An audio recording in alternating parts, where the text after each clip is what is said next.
Hello दोस्तों, स्वागत है आप सभी का एक बार फिर से हमारे इस यूट्यूब चैनल पर। दोस्तों, आज हम लोग देखेंगे एचसीएफ के बारे में। एचसीएफ के बारे में कुछ बेसिक रूल भी जानेंगे। मैंने कुछ क्वेश्चन ले रखा है, देखिए, जैसे कि क्वेश्चन नंबर 4 और 5 डेसिमल बेस्ड है। एचसीएफ को हम लोग जीसीडी के नाम से भी जानते हैं। हालांकि जीसीडी उतना फेमस है नहीं, हम लोग एचसीएफ ही ज़्यादा जानते हैं। तो चलिए दोनों को एक बार देखते हैं। हाँ, एक चीज़ और कि जैसे कि जब मैं एक एलसीएम का वीडियो अपलोड किया था, तो उसमें एक दोस्त ने क्वेश्चन किया था कि सर उसका कोई शॉर्ट ट्रिक है। तो मैं बताना चाहता हूँ, जैसे कि देखिए, एलसीएम का जो शॉर्ट ट्रिक कोई है नहीं। एलसीएम का कोई शॉर्ट ट्रिक नहीं है। अगर आपको पहाड़ा बहुत अच्छे से याद है, टेबल आपको अच्छे से याद है, आप बना सकते हैं। अगर आपको टेबल अच्छे से याद नहीं है तो थोड़ा सा मुश्किल होगा। क्यों?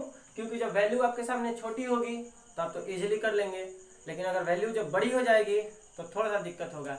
जैसे देखिए, एलसीएम के बारे में थोड़ा सा डिस्कस कर लेते हैं। हालांकि ये एचसीएफ का टॉपिक है, एचसीएफ का वीडियो है, लेकिन एलसीएम वाला देख लेते हैं।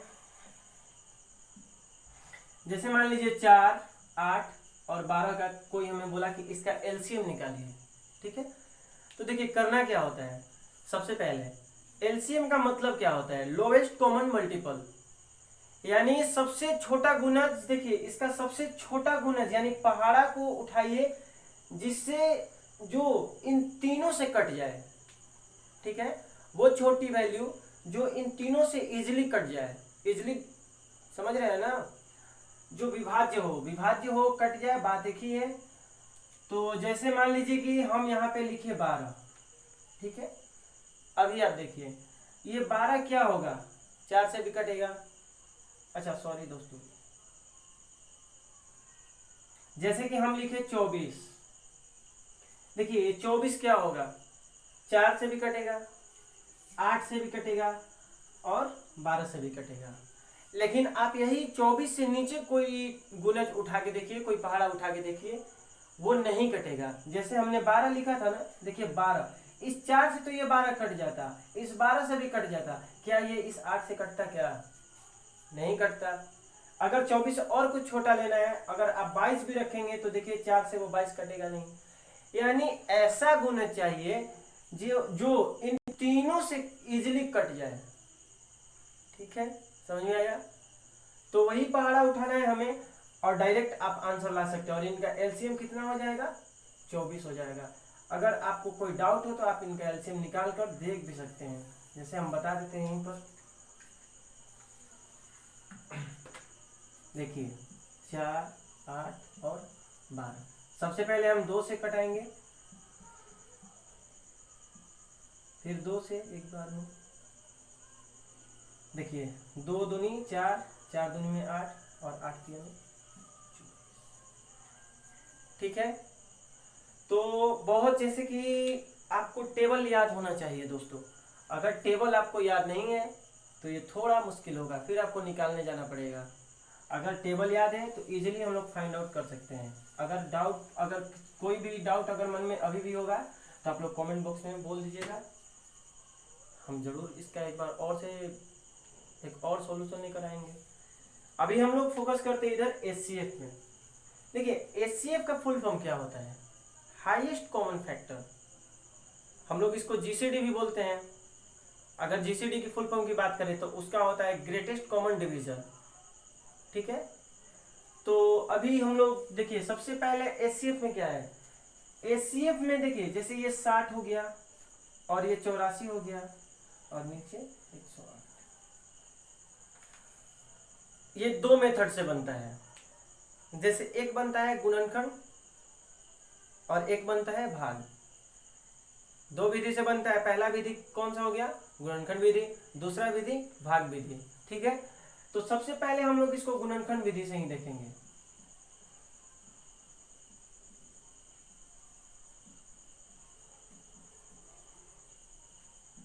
ठीक है, जब गुणनखंड विधि से देखेंगे तो हम लोग क्या करेंगे, सबको अलग अलग लिख के सबका एलसीएम निकाल लेंगे।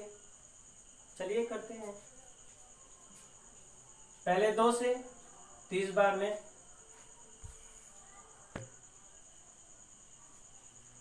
2 से 15 बार में, अब 3 से 5 बार में।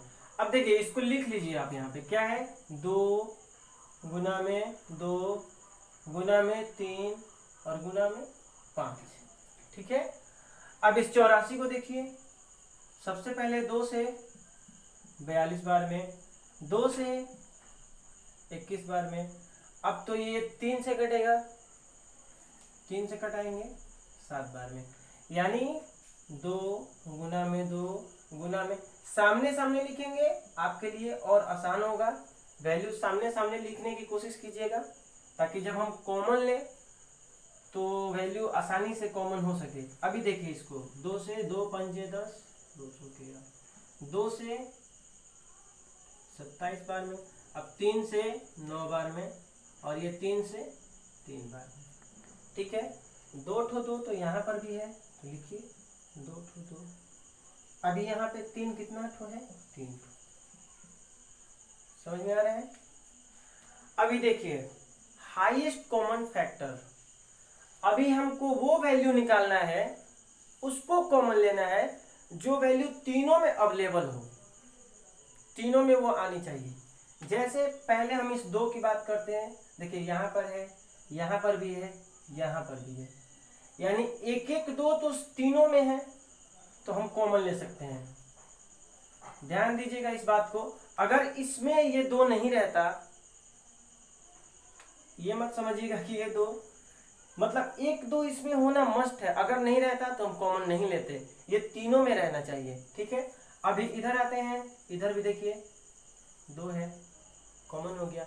अब दूसरी वैल्यू के बारे में सोचते हैं, जैसे 3 3 और ये 3, यानी ये 3 भी तीनों में कॉमन है, इसको हम लोग कॉमन ले लेंगे।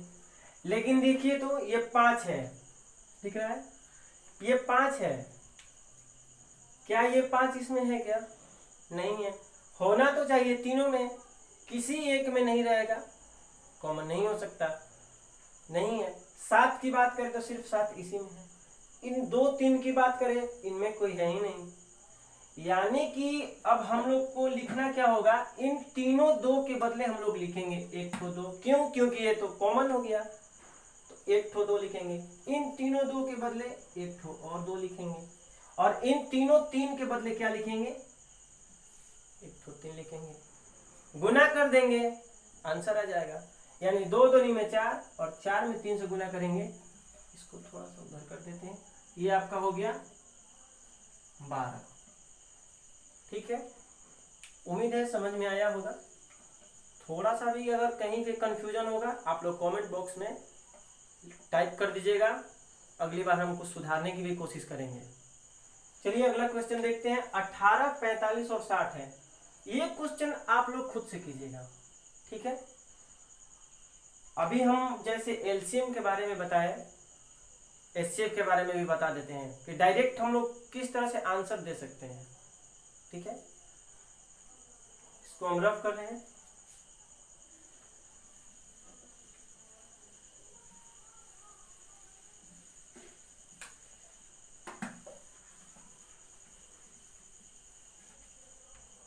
अभी चलिए गुणनखंड विधि से आप लोग इसको कर लीजिएगा। तीसरा को देखिए, तीसरा को भी आप बना सकते हैं, गुणनखंड विधि से बन सकता है। जैसे देखिए 42 है, 2 से 21 बार में, 3 से 7 बार में, ठीक है। इसको हम लोग लिख सकते हैं 2 गुना में 3 गुना में 7। अभी क्या है 49 है, तो हम लोग इसको किससे कर सकते हैं, डायरेक्ट 7 से। यानी कि हम पहले भी बोले हैं वैल्यू सामने सामने लिखिएगा, लिखने में आसानी होगी। देखिए 7 के सामने 7 लिखिए, एक 7 को इधर लिखिए। अगर आप यहाँ पर भी लिख सकते हैं, कॉमन लेने के लिए थोड़ा सा आपको टेढ़ा मेढ़ा जाना पड़ेगा, समझ में आ रहा है। अभी क्या है 63 है, 3 से ये 7, इसका कितना हो गया, देखिए 3 गुना में 7, अच्छा इधर भी 3 है, 3 गुना में 3 गुना में 7। अब देखिए ध्यान दीजिएगा इस बात को, अगर 2 यहाँ पे है तो 2 इसमें है क्या, नहीं है, कॉमन नहीं हो सकता। 3 की बात करेंगे, 1 3 यहाँ, 1 3 यहाँ, लेकिन बीच में 3 गायब, कॉमन नहीं ले सकते। लेकिन ये 7 इसमें भी है, इसमें भी है, इसमें भी है, एक 7 तो कॉमन हो गया। अभी ये देखिए तो एक 7 यहाँ पर है, अब इधर में 7 है क्या? नहीं है। तो डायरेक्ट हम लोग क्या कर सकते हैं, अभी तो ये 7 हम लोग लिख दिए, 7 इसका आंसर हो गया। ठीक है, यहाँ पर लिख दिए हम 7 को अच्छे से। अभी देखिए, अभी एलसीएम जैसे हम लोग डायरेक्ट देखे थे, तो उसके लिए देखिए 42, 49 और 63, वो बड़ा से बड़ा पहाड़ा उठाइए, वो बड़ा से बड़ा गुणज जो इन तीनों को विभाज्य कर दे। ठीक है, अभी आप आंसर पे मत जाइए, सबसे पहले 6 से देखिए, 6 से ये 42 कट जाएगा, ये 49 कटेगा क्या? नहीं कटेगा। 7 को उठाइए, 7 से देखिए ये 42 भी कट जाएगा, यानी विभाज्य हो जाएगा, ये भी और ये 63 भी। लेकिन यही 8 से नहीं, 9 से भी नहीं, ये 9 से ये 63 कट जाएगा, समझ में आ रहा है? लेकिन ये दोनों नहीं कटेगा। ठीक है, तो हमें वो बड़ा से बड़ा गुणज उठाना है, बड़ा से बड़ा वो पहाड़ा उठाना है जिससे ये तीनों विभाज्य हो जाए, एक बार में आंसर देके जाएगा। ठीक है, उम्मीद है समझ में आया होगा। अभी एक विधि और कौन सा है, भाग विधि, उसको भी हम लोग देख लेते हैं, और इसके बाद ये जो डेसिमल वाला है इसको हम लोग खत्म करेंगे थोड़ी ही देर में। चलिए हम इसको रफ कर रहे हैं।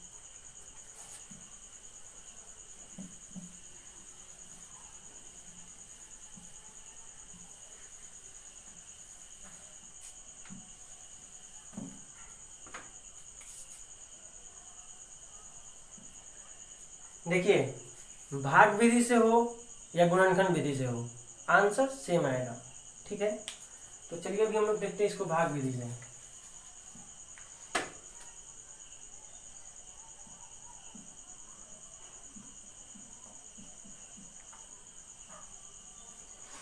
क्या है, 60, 84 और 108। अब इसमें करना क्या होता है, सबसे पहले आप इन तीनों में से किसी दो वैल्यू को उठा लीजिए, और जैसे हम लोग भाग देते हैं, जैसे मान लीजिए ये 60 है और ये 84 है, 60 और 84। ठीक है, आप इनके बीच में इस तरह से भी बना सकते हैं। एचसीएफ में अक्सर हम लोग क्या देखते हैं कि हम लोग सीधा रखते हैं लाइन को, कितना है 84। ठीक है, ये थोड़ा आसान होता है।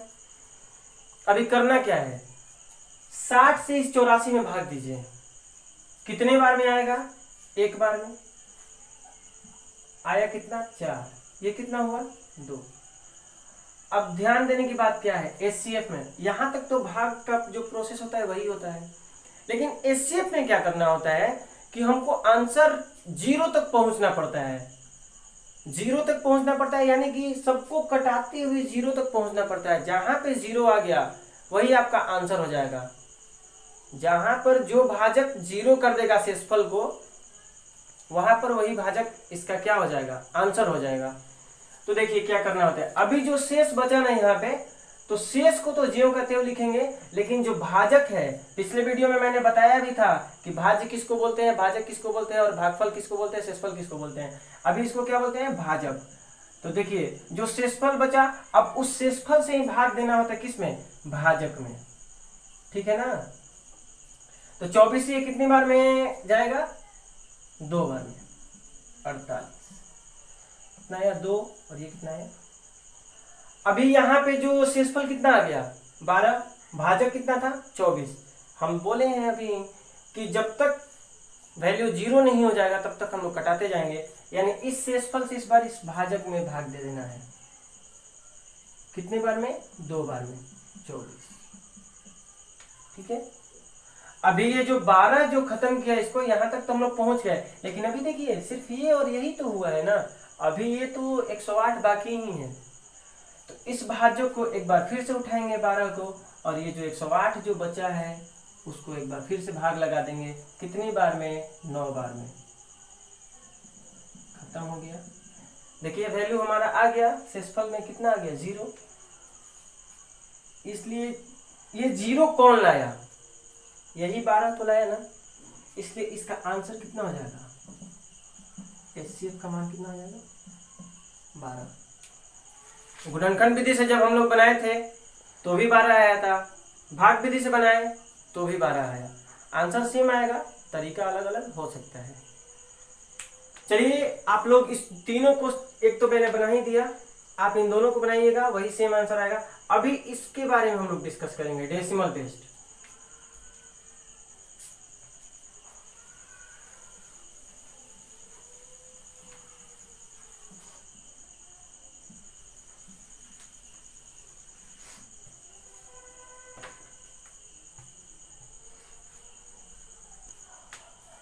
तो अभी हम लोग देखेंगे ये डेसिमल वाला, दशमलव वाला।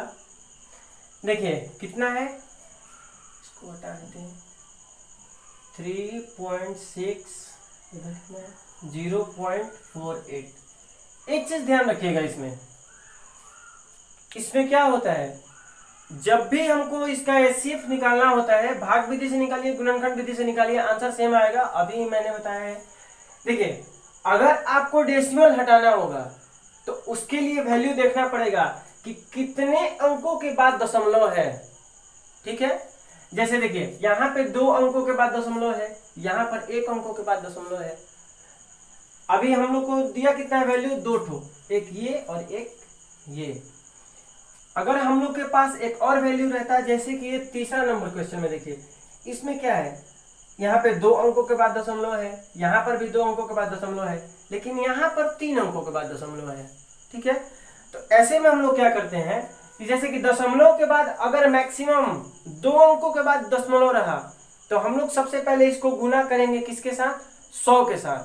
ठीक है, और अगर दशमलव 3 अंकों के बाद रहा तो हम लोग किससे गुना करेंगे, 1000 के साथ गुना करेंगे। इसके बाद ही उसको हम लोग कैलकुलेट करेंगे। जैसे देखिए इसमें क्या है, 3.6, यानी इसको हम लोग गुना करेंगे 100 के साथ ही। अब देखिए मन में क्वेश्चन ये आ रहा होगा, यहाँ पर तो 2 अंक है तो हम यहाँ पर तो कर सकते थे 100 से गुना, लेकिन यहाँ पर तो एक ही अंक है। हम पहले ही बोले हैं मैक्सिमम 2 अंकों तक होना चाहिए, तो 100 से गुना करेंगे। 1 अंक है तो भी 100 से गुना, अधिकतम कितना, 2 अंकों के साथ। 2 अंकों तक होगा तो किससे गुना करेंगे, 100 से। लेकिन अगर इसी में 3 अंकों के तक रहेगा दशमलव तो किससे गुना करेंगे, 1000 से। जैसे इसमें 3 अंकों के बाद दशमलव है, देखिए 1 2 3 अंकों के बाद दशमलव है, इन तीनों को 1000 से गुना कर देंगे और जो वैल्यू आएगा उसको उसका हम लोग HCF निकाल देंगे। तो अभी देखिए, अभी इसका दशमलव हटाएंगे तो बट्टे में 10, 1 0 से 1 0, यानी इसका मान कितना हो गया, 360। ठीक है, ये 0 है, इसको थोड़ा अच्छे से लिख देते हैं हम। अभी कितना है ये, 0.48, गुना करेंगे किसके साथ, 100 के साथ ही। इसका दशमलव हटाएंगे 100 आएगा, 100 से 100 गया, यानी कि 48। ठीक है, अब 360 और 48 का हम लोग HCF निकालेंगे। इसको हम रफ कर देते हैं ताकि यहाँ पे जगह की कमी है। अभी 360 और 48 ध्यान रखिएगा, 360। देखिए 360 किससे हम लोग करेंगे भाग, 48 से। अभी हम लोग भाग विधि सीख रहे हैं HCF। चलिए इसको हम लोग देखते हैं।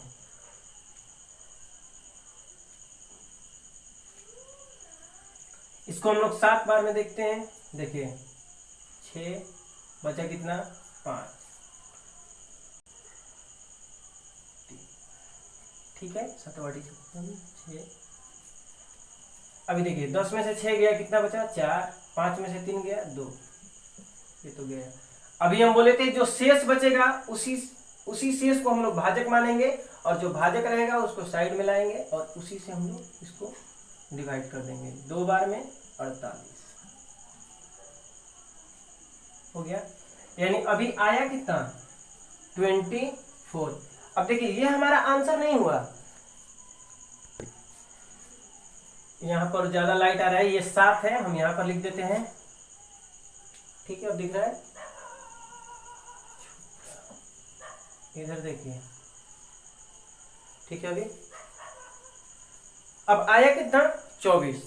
तो ये 24 इसका आंसर नहीं हुआ।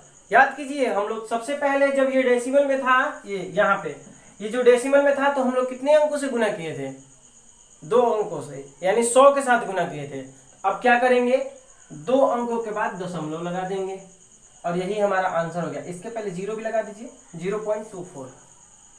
अगर नहीं आ रहा है तो 24 में 100 से भाग भी कर सकते हैं, बात वही होगा, 2 अंकों के बाद दशमलव लग जाएगा और यही आपका क्या होगा, आंसर होगा। ठीक है, अगला क्वेश्चन हम बना के दिखा देते हैं।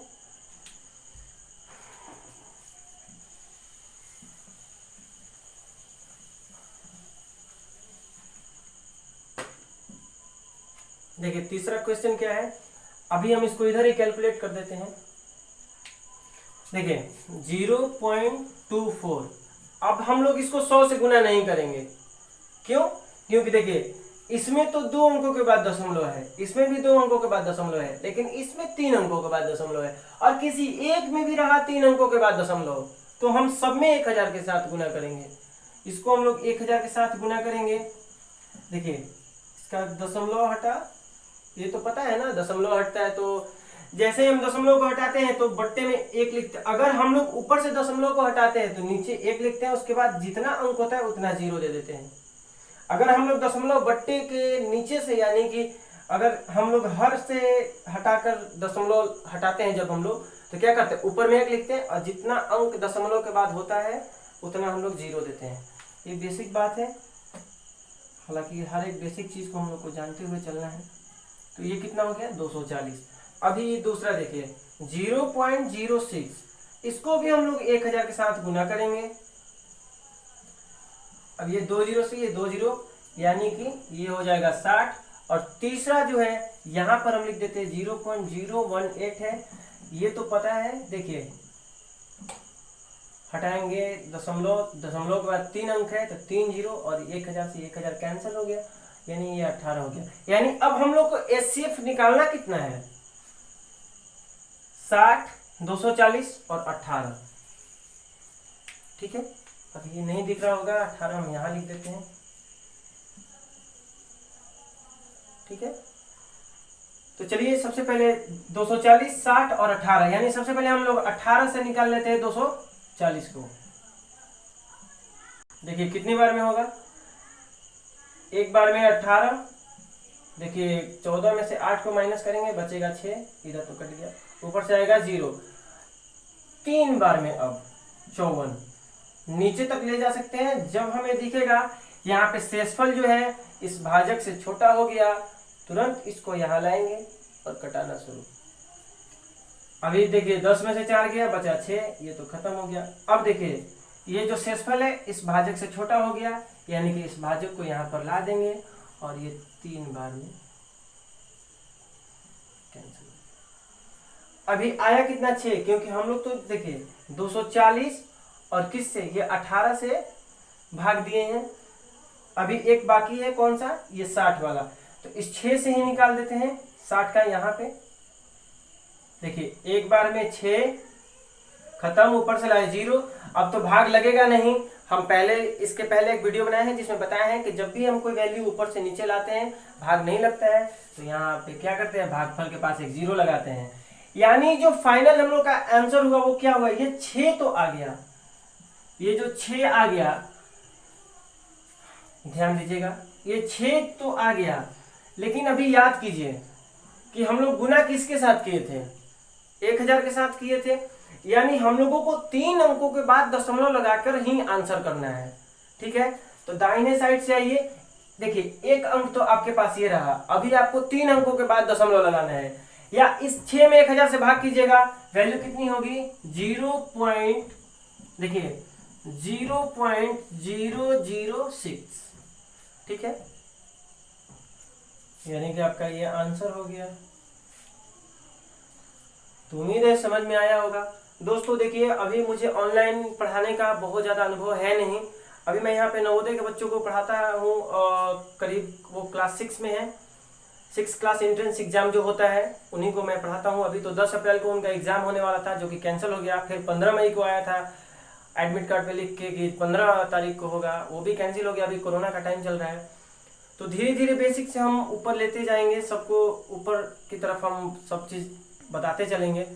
तो जो आप लोग को कंफ्यूजन होगा, जो दिक्कत होगा, वो लोग आप कमेंट बॉक्स में उसको जरूर लिखिएगा, हम उसमें जरूर सुधार करने की कोशिश करेंगे।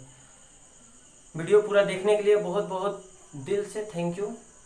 चलिए आपका दिन शुभ हो। Thank you so much.